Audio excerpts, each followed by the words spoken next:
In the midst of cutting her own hair, Julia Maxwell asked her best friend, Mizuki Ashiya, if she was really going to be okay. Mizuki continued to cut, having heard Julia's concerns dozens of times now. She had already done the paperwork to transfer to her new school of choice. But the hardest part was convincing her parents to let her go. Julia was particularly worried because Mizuki was going to Japan all by herself, transferring to a Japanese high school, all over a boy. He must be a lucky guy, or unlucky, that she cared about him this much. Mizuki sprinted, apologizing as she rushed by bystanders. Being late on her first day at a new school was definitely not good. Entering the gate at Osaka Private High and into the building, she kept chanting, "Class 1C, Class 1C, Class 1C," continuously as she searched for her classroom. She bumped into a boy in the hall, and with him picking her up, he said she looked like a girl. She gasped. She couldn't afford to get caught, so she left her bag behind with the excuse she was in a hurry. Busting into 1C's door, she hastily introduced herself as the transfer student, apologizing for her delayed flight arrival. The teacher told her it was alright, and they got to introductions. Ashiya-kun transferred here from America. The boys thought it was so cool. Then, the boy from earlier placed her bag on her head. She couldn't believe it was Izumi Sano, the whole reason she moved here. She gushed, just watching him enter the classroom. During break, Mizuki stared in awe at her classmates. While she prepared herself for this, attending an all-guys school was something else. She felt so lucky to be in the same class as the boy she liked. While Sano's friends were trying to chat with him, she interrupted, suddenly telling him she liked him, and asked to be his friend. He got thrown off, and all the friends went, "Oh!" Mizuki wondered if she said something weird. He told her, "Sorry, but I'm not into that." Oh, I get it. They think Mizuki is a gay guy. She tried to clear up the misconception, but he just cut out of class. Mizuki wasn't going to give up though. She crossed the entire ocean to be here. Seeing her chuckling, the guys definitely thought she was a weirdo. Shuichi Nakatsu thought she was a funny guy. He's never seen someone confess right after they transferred. She assured him she was just trying to make friends, and sighed, thinking Sano must hate her now. Nakatsu promised her, "No worries." Sano was just sulking. Introducing himself, he claimed no one was quicker on their feet than him at Osaka High. Despite being a first year, he was already a forward. They called him the soccer team's fiery young lion. She meekly greeted him back, and he told her, "No, all wrong. No one their age had any business being so mousy." After class, Nakatsu led her to the dorms. Since they were both in dorm 2, Mizuki was surprised that the school had 3 dorms, but it made sense since there were lots of kids here on sports and liberal arts scholarships. Nakatsu being one of them. He got in on a soccer scholarship. He suddenly grabbed her shoulder, wanting to get the scoop about what everyone was talking about, her living abroad. He wanted to know if it was true they went harder over there. She gave a soft response, answering everyone was different, and Nakatsu understood. She hadn't done it yet. Nakatsu thought it was important for guys the same age to know where they stood in matters of their privates? What is bro yapping about? I never had these conversations with the boys as a freshman. Dr. Hokuto Umeda kicked him over, asking how Nakatsu mistaked privates for pride.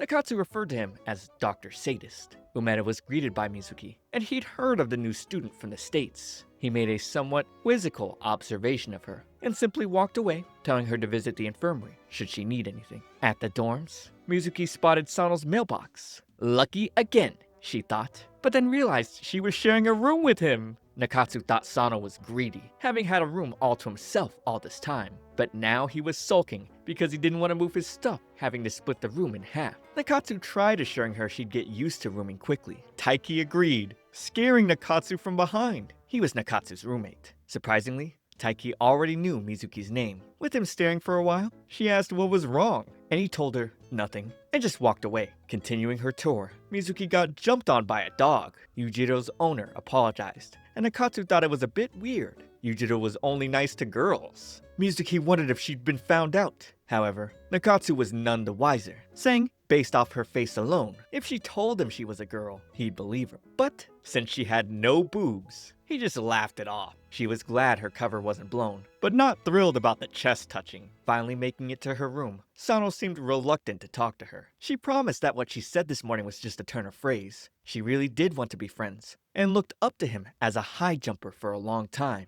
This made sense to him. However, he was just a regular student now. He quit the high jump. She shouted, not expecting to hear that. Sano told her to get her hands off of him. It's not like he needed her permission to quit, and shortly left the room. By late evening, after Mizuki put everything away, she stepped out, walking into Minami Nanba, the second-year RA of the dorm. He, of course, came to say hi and fill her in on the dorm's rules. He thought she was adorable and assumed she got that a lot, though she denied it. In short, taking a bath in her room was off limits after midnight, and dinner was from 6 to 9. She'd get bumped into by Senni Nakao, telling her, "I'm not letting you steal my spot as the school's idol." I'll say it, this guy definitely seems gay. He ran off screaming and whining. Turns out, people were propping up Mizuki as the new school idol over him. Other guys were even buying prints of her candid photos? What? I have never been to an all-guys school. Is that it? Are they just all gay? Nanba scolded the seller, telling him to stop taking pictures that violated people's privacy. Mizuki was starting to rethink her decision to come here. Nanba then asked Mizuki to let it slide. It's not like there was much else to do here. Nikatsu came by looking for her. He wanted to invite her for dinner and warned her about talking to Nanba, saying, "A doll like you could get pregnant just talking to the likes of him." Alright, yup, that's where this anime is going. Mizuki ended up stepping away outside, having caught a glimpse of Sano. She observed him up close. He looked like he was dozing so soundly. A tennis ball dropped. It was Yujiro, wanting to play. She tried to shush him and threw the ball so she could sit beside Sano. She poked his cheek, uttering she really did love seeing him do the high jump. She caught him before he could fall over and wake up, but he'd fall over again, this time onto her shoulder, and she'd blush. The happy dog would join in next, and Sano woke up, surprised he was on top of Mizuki. Luckily, she was able to put the blame on Yujiro and make the excuse that he looked like he was sleeping so peacefully. She figured she'd block the wind for him. This got Sano to chuckle. During PE, she pondered on why she didn't ask why he quit. She did her trial run, and the guys were totally impressed by her run time. The school was all talk about how the transfer student broke the school record for the 100-meter dash. Nikatsu felt some type of way. She was faster than him. Juso Hayato, the captain of the soccer team, would approach to invite her on the team. He wanted her as a forward. However, the track team wanted her too. And so did rugby, baseball, basketball. Every team captain wanted to recruit her, with her running even faster away from them. They were even more impressed. She got away by ducking outside of a window. She noticed some feet peeking from the bushes. It was Sano again. The guy really fell asleep anywhere. She got closer and closer to his face, almost kissing it, but stopped, hearing the captain still calling for her. She wondered what she was just trying to do.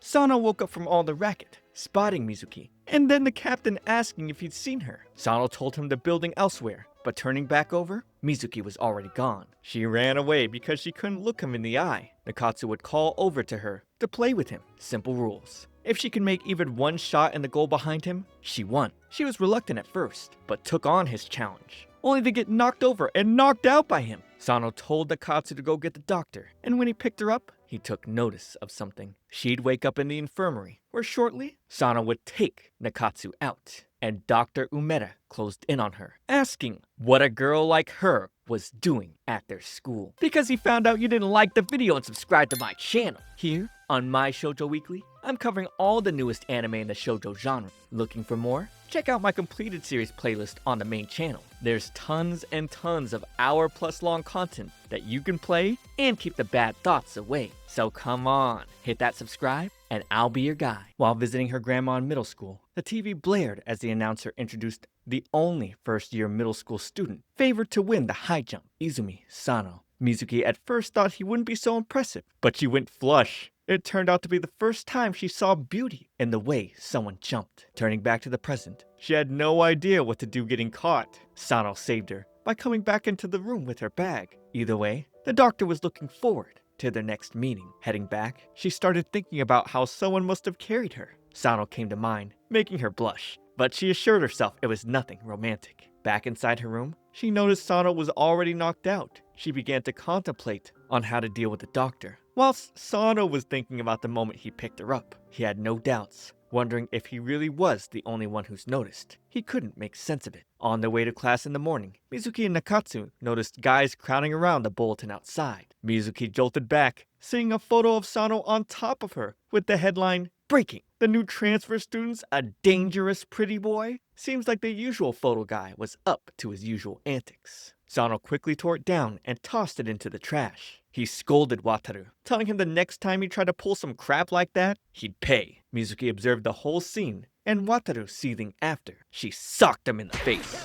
basically telling him to stop. The doctor was quite impressed, and suddenly grabbed her by the wrist, telling her he didn't bite. He was apparently just checking on it, saying, "Good, I don't see any swelling." She pulled away, explaining she took self-defense. He thought, good again, and was still looking forward to hearing her answer soon. After school was out, she tried to walk home with Sano, but he left immediately. She knew it. He was avoiding her. She ended up going back with Nakatsu, who noticed she was quite glum. They both assumed it had to do with the tabloid this morning. Looking at her face, she sparkled in his eyes. He wondered why his heart was pounding. Mizuki would stop, spotting Sano talking to a girl. She suddenly pulled Nakatsu away. She would later talk directly to the panting dog. Her plan was to use Yujiro as an excuse. She was just taking him for a walk, while she spied on Sano. The girl, Rika, was begging Sano to jump again. She knew he was still passionate. This was all because of the accident. He denied it, but she knew the truth. If he hadn't protected her back then,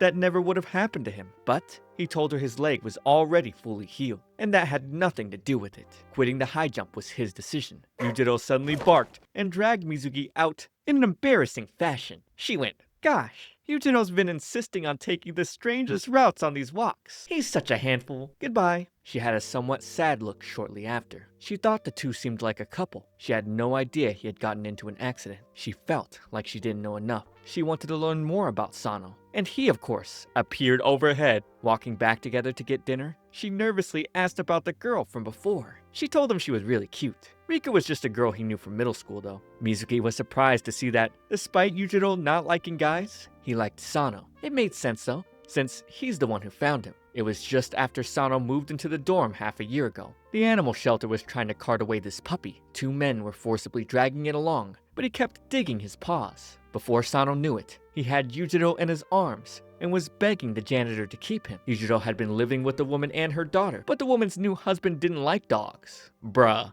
Husband. It was probably why Yujiro generally didn't like men. Mizuki didn't expect to see this side of Sano. A bit later, she asked why he was avoiding her today, and before he could answer, he didn't know how to treat a girl. Mizuki was about to get isekai'd. But this is high school romance, so of course Sano would save her instead. She blushed, being pinned against the wall, and with them continuing on their way, she for sure didn't want to be apart from him. Mizuki felt determined. She would later visit the doctor and give him an answer. Shortly after, walking outside, Rika went up to her, having heard all about her from Sano. Mizuki was astonished to find out Rika wasn't his girlfriend. Rika giggled. In middle school, she was the manager of the track team Izumi was on, but she also wouldn't have been opposed to dating him then. Rika asked Mizuki for a favor. During dinner, Mizuki told Sano Rika would be waiting for him beside the park tomorrow after school. He got annoyed. He was sick of everyone being worried about him. Nakatsu then came by, telling her not to mind Sano. He was the touchy type. She would then ask for some of his peach juice, and after she drank and left, he was blown away by the idea of an indirect kiss. His friend would steal it from him, unfortunately. The next day,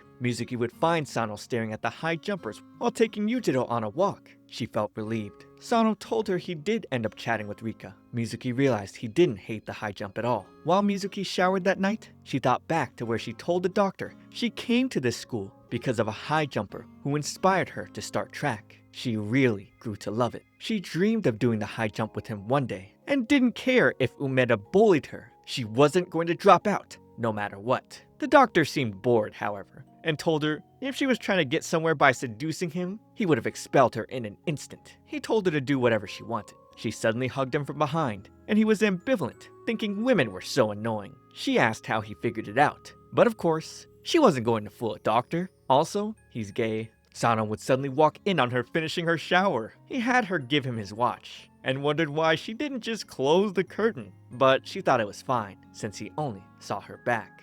That night, Nakatsu was stuck in bed, unable to sleep. Thinking back to when Sano told him Mizuki was in the shower, he wondered why the sound of a dude in the shower bothered him. He tried to stop his mind from imagining what her body looked like. He swore he liked women! Sano, Mizuki, and Nakatsu would come to class late. They looked like they barely got any sleep, and were tagged the three baggy-eyed brothers. They couldn't even stay up during lectures. So, the teacher told them to come to his office after class. When they went, one of Nakatsu's friends wasn't surprised to see him. Nakatsu seemed worried. Mizuki bent close, asking if something was bothering him. As he looked down at her beautiful face, he ran out feeling embarrassed. While everyone else went to get lunch, Mizuki told him she was off to buy some bread. But really, she was suffering from the first day of Shark Week. She never rued being a girl as much as she did on this day. On her way out of the nurse's office, she thought about how Dr. Umeda finding out she was a girl actually helped her. Still, it left her a bit conflicted. She'd bump into Rika, who asked her to stay away from Sano. Rika had a feeling she was following him around. Before Mizuki could explain herself,